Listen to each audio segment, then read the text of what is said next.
best thing about hyperfixating on one meal every other month for the next 60 years until you just bite the dust is that sometimes you will forget about your hyperfixation meal from like 3 cycles ago, and then you'll make it again and you'll be like, damn, I don't know why I ever stopped making this. And then you get to just repeat that same cycle for decades to come. If you are neurodivergent like me, I have a question for you. When was the last time that you went grocery shopping and you picked up a new item? Something that you had never picked up before, but for some reason you picked it up. It doesn't happen that often. We tend to eat the same things over and over and over and over and over and over and over again because it's just that good. And at times we'll hyperfixate on certain meals. And one of the worst feelings of all time is when that hyperfixation meal no longer hits. It's the saddest thing ever. You've been eating Rice Krispies every day for 2 weeks straight. And then on that 15th day, it tastes like the worst thing in the world. But sometimes you forget about Rice Krispies.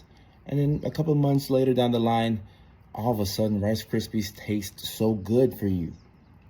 I've had this thing over and over with things like Rice Krispies. I've had it with Ritz Bits. Right now, Ritz Bits are probably my current hyperfixation. I've had about 4 packs of Ritz Bits today. The little small mini ones. And I don't eat bad. I wouldn't really call Ritz Bits healthy, or maybe it's closer towards the junk side of things. But my diet is pretty consistent. No sugar. Like I watch my diet and I go to the gym. But Ritz Bits, I love Ritz Bits and I have to have it. Like right now, I have to have it. And at some point, I won't like them anymore. But that is my current hyperfixation snack. Now, my current hyperfixation meal, because I'm in Alaska right now, I'm in Juneau, Alaska, and I've been eating at this place called McGivney's. And there's another restaurant here called Salt.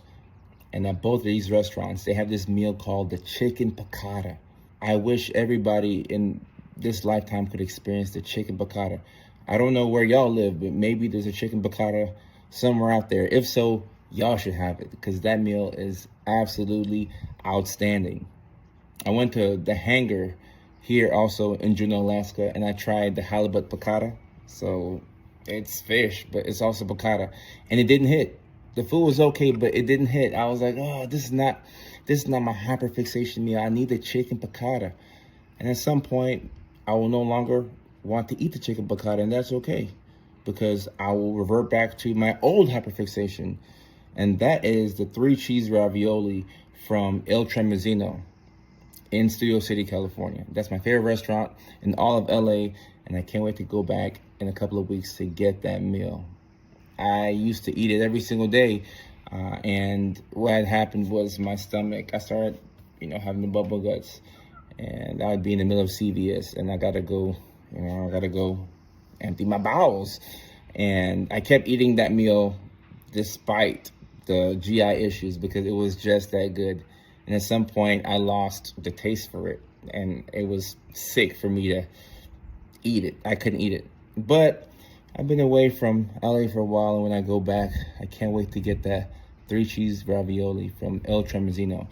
If you're in LA and this is your hyperfixation meal, or you want to try this restaurant, just know that there are 2 locations. We have one in Studio City and one in Beverly Hills. So if you try the 3 cheese ravioli and that becomes your current hyperfixation meal, and you're stuck on one side of LA, just know you can go to the one in Studio City or you can go to the one in Beverly Hills.